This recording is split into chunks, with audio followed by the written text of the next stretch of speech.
Sous le béton d'un poste de commandement, les moniteurs écarlates pulsaient comme un cœur d'acier, pendant que des officiers retenaient leur souffle.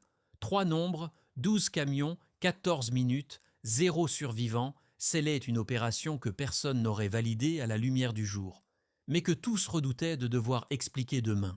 Comment Ibrahim Traoré a-t-il pu, en moins de 2 ans, déplacer l'axe de puissance du Sahel en misant sur des drones invisibles et du code local, là où d'autres n'offraient que des séminaires et des promesses? À l'aube, un pays jadis dépendant inscrivait sa souveraineté dans le ciel. Froid, précis, assumé. Ce n'était pas seulement une frappe, c'était une déclaration silencieuse. Le Burkina Faso venait d'entrer dans une ère où chaque décision technique devenait un acte politique. Derrière le calme apparent d'Ibrahim Traoré se cachait une promesse implicite. Jamais plus le pays n'attendrait qu'un autre lui dise quand se défendre, ni comment construire. L'enjeu dépassait la guerre. Il touchait la souveraineté du savoir, le droit de créer et de protéger sans tuteur étranger.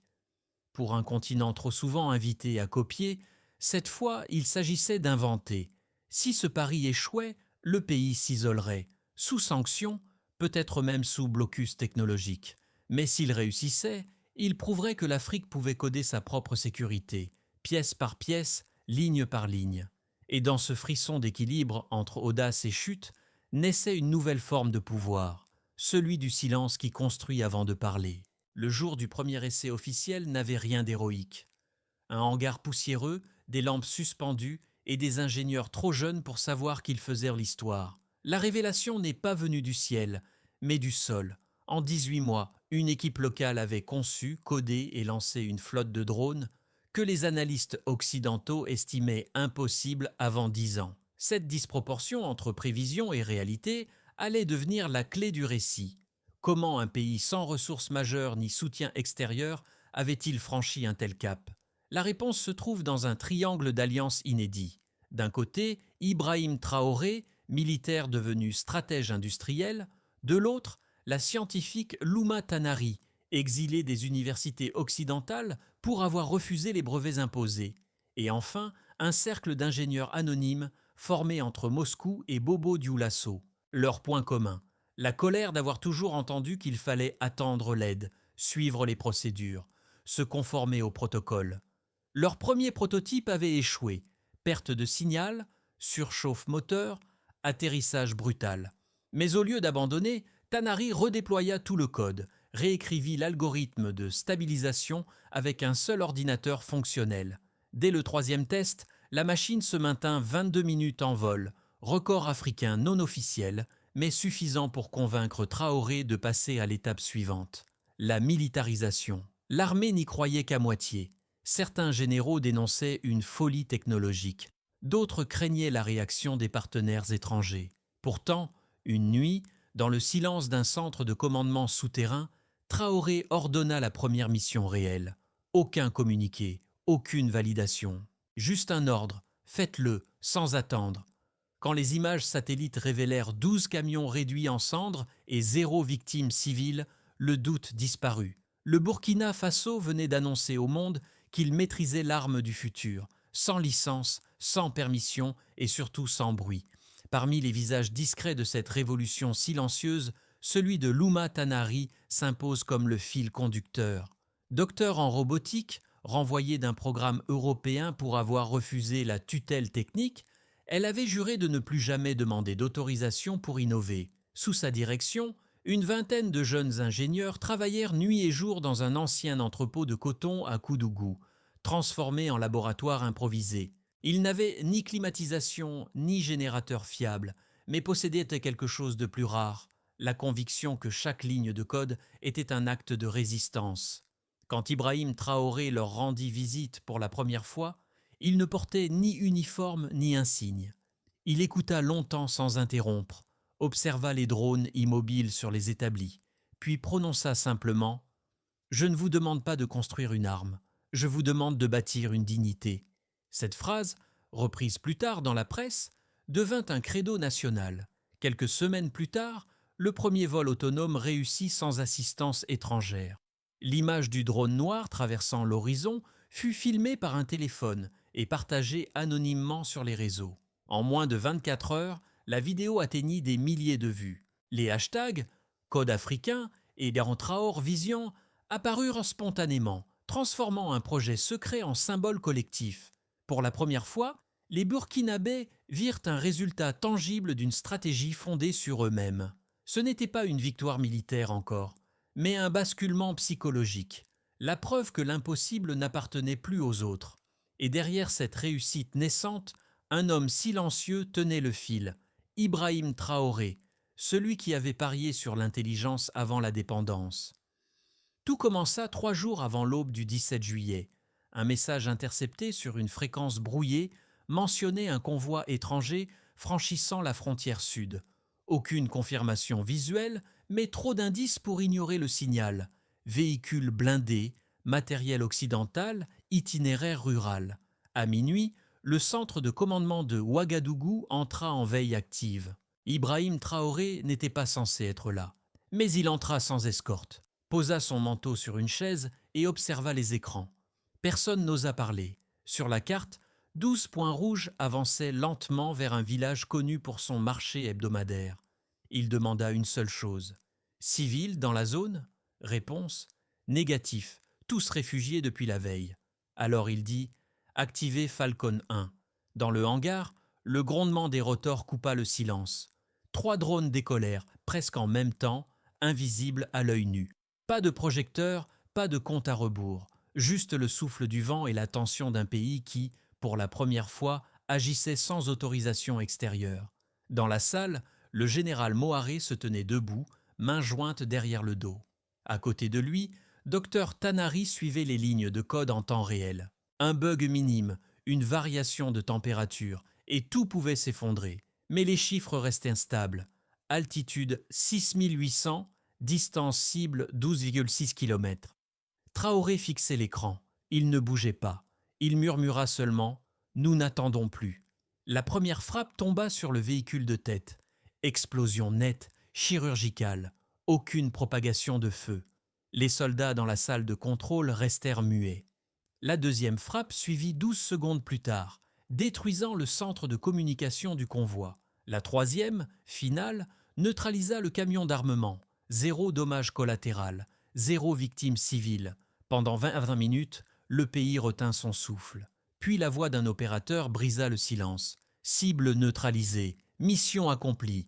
Pas d'applaudissements, seulement des regards échangés, incrédules, et un ordre sec. Coupez la liaison, rien ne sort d'ici.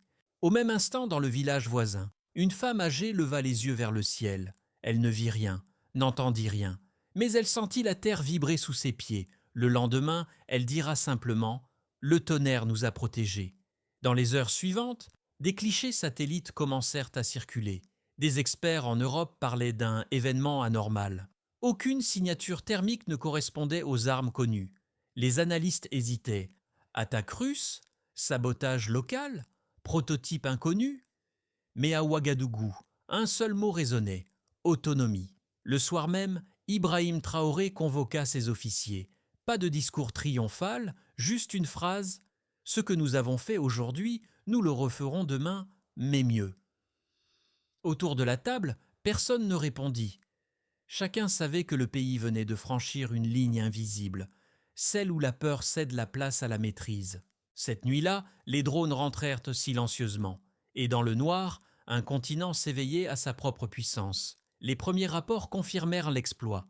Les drones Falcon avaient parcouru 162 km sans détection radar. Maintenant, une précision de 98,7% sur leur cible.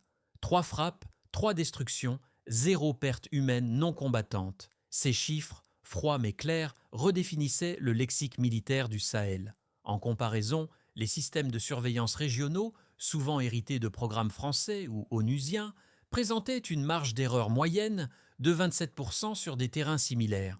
La performance burkinabé n'était donc pas seulement symbolique, elle était techniquement supérieure. La différence tenait en 2 facteurs, un code d'auto-navigation localement développé et une coque en microcéramique capable d'absorber la chaleur au lieu de la réfléchir. Résultat, disparition quasi totale des signatures thermiques sur l'ensemble du trajet. Dans les jours qui suivirent, des experts étrangers exigèrent des preuves. Certains affirmèrent qu'aucune nation d'Afrique de l'Ouest ne pouvait produire une telle précision sans assistance occidentale. Mais les enregistrements bruts, vérifiés par 3 organismes indépendants, confirmèrent la trajectoire. Chaque missile avait frappé dans un rayon inférieur à 50 cm de la cible désignée. Un autre chiffre fit trembler les chancelleries. Le coût total du programme Jamila, 8,4 millions de dollars, soit moins qu'un seul drone tactique européen de série. Ce ratio, efficacité sur investissement, bouleversait toutes les prévisions. L'économie de guerre classique ne résistait pas à la logique de l'ingéniosité locale. Dr Tanari déclara alors « Nous n'avons pas fait moins cher, nous avons fait plus libre ». Dans la presse, les réactions se partagèrent. Les agences occidentales parlèrent de « risque de prolifération », les médias africains parlèrent de « renaissance industrielle ». Et entre ces deux lectures, Ibrahim Traoré demeurait silencieux. Il savait que les chiffres, à eux seuls, raconteraient le récit qu'aucun discours ne pouvait traduire. Sur le plan intérieur, les effets furent immédiats. Les inscriptions en faculté d'ingénierie augmentèrent de 34% en 2 semaines. Les exportations de composants électroniques locaux triplèrent en un trimestre. Même les coopératives agricoles commencèrent à réclamer l'expertise des techniciens du drone, symbole d'une jeunesse redevenue utile à la nation. Au sein de l'état-major, un tableau afficha de nouvelles données. Le temps moyen de réaction était désormais de 18 minutes, contre 72 auparavant. Le délai de validation diplomatique était réduit à 0. Le niveau de dépendance externe avait chuté de 76% en un an. Ces données, classées confidentielles, se résumaient à une vérité simple. Le Burkina Faso n'était plus un terrain d'essai, mais un acteur à part entière. Et derrière ces pourcentages se dessinait une conviction partagée. La technologie, lorsqu'elle se libère de la tutelle, devient un langage politique. Ainsi, les chiffres du rapport ne servaient pas à impressionner, mais à témoigner. Chaque pourcentage, chaque distance, chaque degré Celsius était une syllabe du même mot, autonomie. Les critiques ne tardèrent pas. À Paris, on parla d'un glissement inquiétant vers la militarisation. À Washington, d'une erreur stratégique susceptible d'alimenter les tensions régionales. Et même à Accra ou à Abidjan, certains observateurs africains redoutaient un effet domino, craignant que l'exemple burkinabé ne pousse d'autres nations à rompre les cadres sécuritaires établis. Le premier argument des détracteurs était que l'autonomie absolue engendre l'isolement. Selon eux, se couper des circuits diplomatiques classiques reviendrait à troquer la dépendance contre la solitude. Ils affirmaient que sans coopération logistique, aucun État sahélien ne pourrait soutenir durablement une industrie de défense autonome. Leurs graphiques, impeccables, montraient des courbes de coûts croissants et des scénarios de rupture d'approvisionnement. Le second argument, plus moral, évoquait le risque de dérive. Qui contrôle les contrôleurs ? Demanda un analyste européen sur une chaîne d'information continue. Si les drones ne répondent plus à des protocoles communs, qui garantit leur usage éthique ? Cette question résonna, légitime, même parmi certains alliés du régime. Pourtant, les faits rendaient la critique plus fragile qu'elle ne paraissait. En 6 mois, aucune frappe burkinabé n'avait touché de zone civile. Aucun rapport d'abus n'avait été déposé par les ONG locales. Et contrairement à d'autres puissances, Ouagadougou publiait chaque mois un résumé de ses opérations, validé par une commission mixte civilo-militaire. Ibrahim Traoré choisit de ne pas répondre frontalement. Il fit ce qu'il faisait toujours, prouver par l'action. Sous son impulsion, un partenariat discret fut signé avec 3 universités africaines afin de partager le savoir sans livrer la souveraineté. « Nous ne vendons pas de drones », déclara-t-il, « nous partageons des méthodes ». Cette phrase inversa la logique même de la dissuasion. La puissance n'était plus une menace, mais une contagion de compétences. Et tandis que les chancelleries débattaient encore, le Sahel, lui, apprenait à coder. Ils avaient tant cru que la victoire du 17 juillet serait l'apogée. Ils se trompaient. La véritable rupture survint le lendemain, quand un conseiller français appela discrètement le ministère de la Défense. « Qui vous a donné ces codes ?» Silence au bout du fil. Aucun nom, aucune explication. Car le secret n'était pas une alliance cachée, mais une vérité plus dérangeante. Le code venait entièrement d'ici. Pas d'ingénieurs étrangers, pas de brevets importés, seulement des étudiants et des lignes de commande rédigées en mouré et en français. Ce fut la révélation qui bouleversa tout. Le Burkina Faso n'avait pas copié, il avait créé.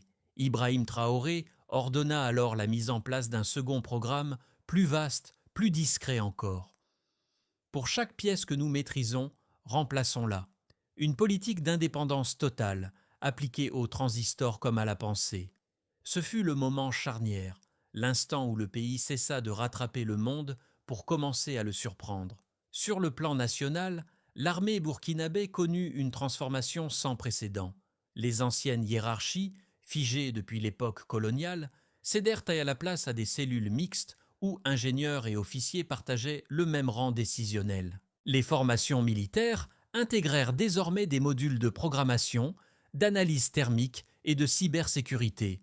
Un soldat pouvait devenir technicien, un codeur pouvait devenir capitaine. C'était une révolution silencieuse mais structurante. Sur le plan diplomatique, les chancelleries occidentales, d'abord incrédules, durent s'ajuster. Les visites s'enchaînèrent, cette fois non pour superviser, mais pour comprendre. L'Union africaine, inspirée, proposa la création d'un réseau de laboratoires souverains. Quant à Moscou et Pékin, ils observaient, prudents mais fascinés. Un partenaire qui ne demandait pas d'aide, mais un équilibre. Ibrahim Traoré, sans jamais hausser le ton, s'imposa comme pivot d'un nouvel imaginaire africain, celui d'une puissance née de la contrainte et de la patience. Sur le plan économique, la filière technologique nationale se mit à croître de manière explosive. En un an, les investissements intérieurs augmentèrent de 210%, concentrés sur les microcomposants, la logistique et les énergies locales. Les drones, Jamila, initialement militaires, servirent désormais à cartographier les sols, irriguer les champs, livrer les médicaments. Le mot défense devint synonyme de développement. La dépendance aux subventions extérieures diminua de près de 60%, et le ministère de l'économie parla pour la première fois de souveraineté budgétaire partielle. Sur le plan social, dans les écoles, les enfants redessinaient des drones dans leurs cahiers. Dans les villages, on racontait « la nuit où le tonnerre fut du côté du peuple ».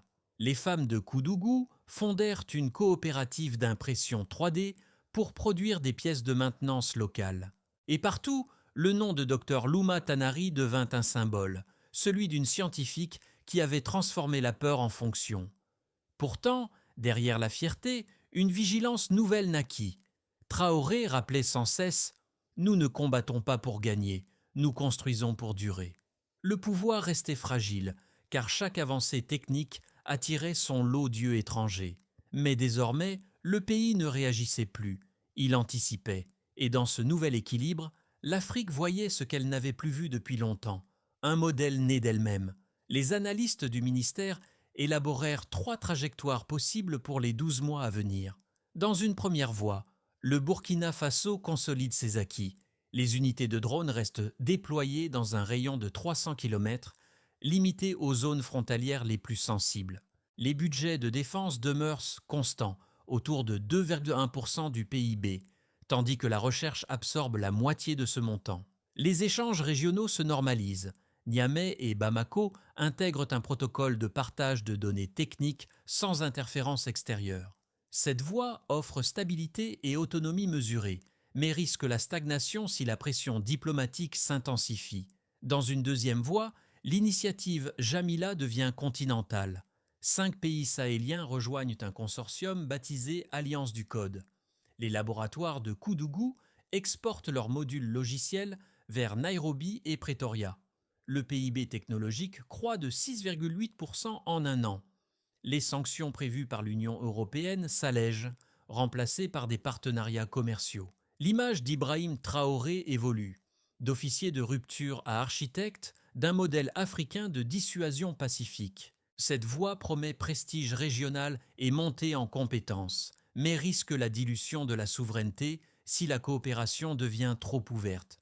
Dans une troisième voie, les puissances extérieures répliquent. Cyberattaques, embargo sur les composants, infiltration d'agents sous couvert d'ONG. Les chaînes d'approvisionnement se tendent, la maintenance devient critique. Traoré répond par la doctrine « tout recréer localement » entraînant une économie de repli forcé. À court terme, ralentissement industriel. À moyen terme, consolidation d'un marché africain parallèle, résilient et clandestin. Cette voie garantit une indépendance totale, mais au prix d'un isolement prolongé. Les stratèges savent qu'aucun de ces chemins n'est exclusif.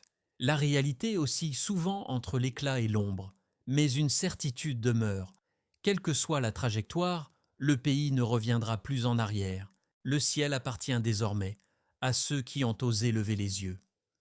Un soir, sur la place de Bobo Dioulasso, un vieil homme leva les yeux vers le ciel. Il n'y avait ni drone, ni avion, ni étoile visible, seulement un silence que l'on n'avait pas connu depuis des années. Autour de lui, des enfants riaient, des femmes vendaient du riz, des jeunes discutaient d'un concours d'ingénierie locale. Pour la première fois depuis longtemps, le mot « avenir » n'avait plus le goût de la peur. C'est dans ces moments simples que l'impact du projet se mesurait vraiment. Pas dans les rapports, pas dans les communiqués officiels, mais dans les gestes quotidiens. Des étudiants qui réparent des circuits imprimés au lieu de chercher un visa, des soldats qui parlent d'algorithmes plutôt que d'armes, des mères qui disent à leurs enfants « Apprends à construire, pas à fuir ». Ibrahim Traoré lui-même, dans une rare allocution publique, évoqua cette transformation invisible. Notre plus grande victoire n'est pas d'avoir frappé sans être vu, c'est d'avoir appris à penser sans permission. Cette phrase fut diffusée sur les ondes locales, reprise dans les marchés, inscrite à la craie sur les murs des lycées. Elle devint un mot de passe collectif, une manière de dire que la dignité pouvait redevenir un acte d'imagination.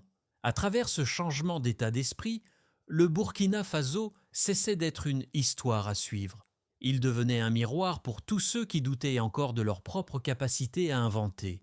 Et dans ce miroir, chaque spectateur trouvait un reflet de courage, celui qui naît quand un peuple choisit de créer plutôt que d'attendre. Un plan fut tracé en 3 étapes, sobres, sans slogan. Pas un rêve, mais un calendrier. Chaque ligne du plan portait la signature discrète d'Ibrahim Traoré, écrite d'une main qui préfère l'action à la proclamation. D'abord, former 1000 ingénieurs supplémentaires d'ici la fin de l'année, moitié issus de l'armée, moitié civils. Créer un conseil du code souverain, organe indépendant chargé de certifier chaque innovation sans dépendance externe. Responsabilité partagée, transparence imposée. Ensuite, achever 3 pôles technologiques dans les villes de Kaya, Banfora et Koudougou, chacun dédié à une spécialité, drone, cybersécurité, matériaux composites. Budget estimé 64 milliards de francs CFA, financé en partie par les revenus miniers réinvestis localement.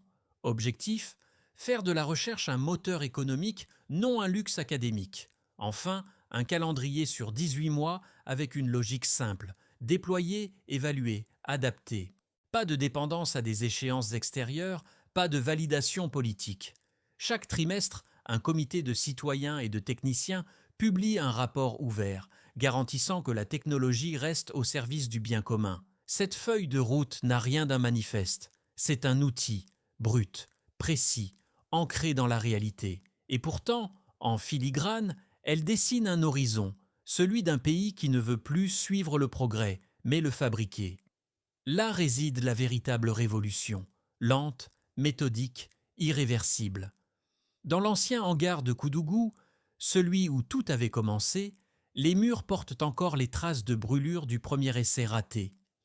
Dr Louma Tanari y revient parfois, seule, pour regarder les tables vides. Elle dit qu'elle écoute le bruit des ventilateurs comme on écoute un souvenir, celui d'une nuit où personne ne savait si le rêve allait voler ou s'écraser.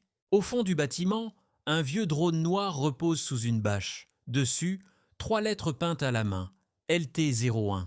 C'est le prototype originel, cabossé, inutilisable, mais conservé comme une relique.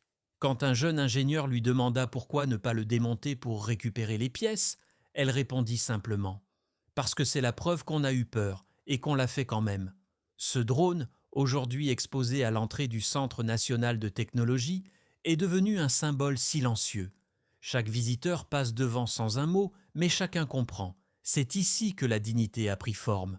Chaque époque choisit son arme. La nôtre aura choisi la connaissance. Et dans cette bataille silencieuse, Ibrahim Traoré n'aura pas seulement dirigé un pays. Il aura dirigé une idée, celle que la souveraineté commence dans l'esprit avant de s'écrire dans les lois. Le monde observera, analysera, doutera peut-être.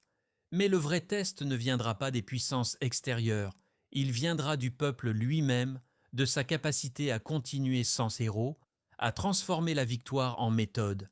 Car si l'Afrique veut tenir la promesse qu'elle porte, elle devra inventer une endurance nouvelle, celle de bâtir sans témoin. Alors, que restera-t-il de cette révolution? Peut-être un simple drone suspendu dans un musée, ou un enfant qui code dans une école sans électricité.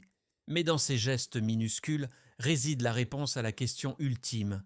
Et si le futur du monde commençait ici, dans le silence du Sahel?